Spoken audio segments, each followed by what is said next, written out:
Tuan-tuan yang dipertua, kalau kita lihat GDP per kapita, Malaysia sebanyak 7,469 US dollar adalah jauh berbeza dengan Korea Selatan sebanyak 16,450 US dollar, Singapura lagi jauh 34,346, Hong Kong 29,559. Di sini saya tak mahu berbanding dengan Singapura dan Hong Kong kerana bilangan penduduk mereka adalah kecil berbanding dengan Malaysia. Tapi saya nak membandingkan Malaysia dengan Korea Selatan. Korea Selatan mempunyai penduduk sebanyak 47 juta orang.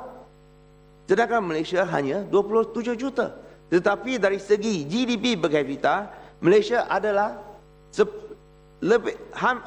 hanya 45% daripada apa yang dimiliki oleh Korea Selatan. Dan apakah sebabnya Korea Selatan mempunyai per kapita GDP yang begitu tinggi?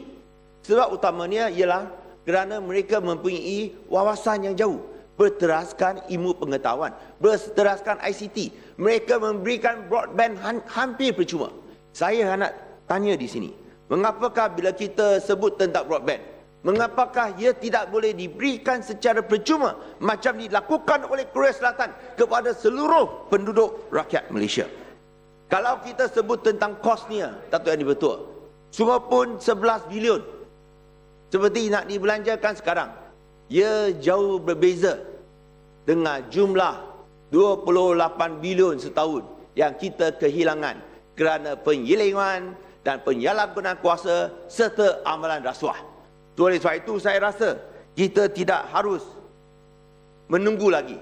Biarkan kita berikan broadband secara percuma kepada semua rakyat Malaysia. Perkara terakhir yang saya nak bangkitkan ialah marilah kita membentuk sebuah negara berdasarkan kepada equal opportunity, peluang yang saksama, baik dalam segi ekonomi maupun dari segi pendidikan, dan khususnya kepada golongan hawa, golongan wanita. Saya tahu bila negeri Pulau Pinang melantik YDP, pihak berkuasa tempatan, iaitu YDP Majlis Perbandaran Pulau Pinang, seorang wanita, arkitek wanita yang pertama di semenanjung Malaysia, arkitek Pattaya Binti Ismail. Ada beberapa suara yang menentang usaha yang dibuat oleh kerajaan negeri Pulau Pinang. QPEX menyatakan ini tidak patut dilakukan kerana wanita tidak berdaya untuk membuat keputusan kerana sikap dan status emosi mereka. Saya hendak menyatakan bahawa pemikiran kolot ini tidak diterima dalam zaman sekarang. Dan saya ingin meminta bahawa jaminan daripada kerajaan pusat bahawa semua wanita akan diberikan peluang yang sama. Kalau tidak diberikan peluang yang sama, baik di kerajaan pusat maupun di kerajaan negeri yang diperintah oleh Barisan Nasional, jangan bimbang, datanglah ke Kerajaan Pakatan Rakyat, kita akan berikan peluang yang sama. Yang Hormat, boleh sambung petang nanti, Yang Hormat. Sambung petang. Saya hendak, sebaik saya akan hentikan dan saya ingin ucapkan terima kasih, tetapi di sini saya sekali lagi meminta bahawa baik biarlah kita tumpukan kepada 3 perkara utama. Pertama, kita mesti basmi miskin tegar. Yang kedua, kita mesti pastikan bahawa sekolah-sekolah dilengkapi dengan api, air dan juga ICT. Tidak boleh satu sekolah kurang pun. Dan ketiga, biarlah kita memberikan ruang yang bebas kepada pembentukan buatan insan.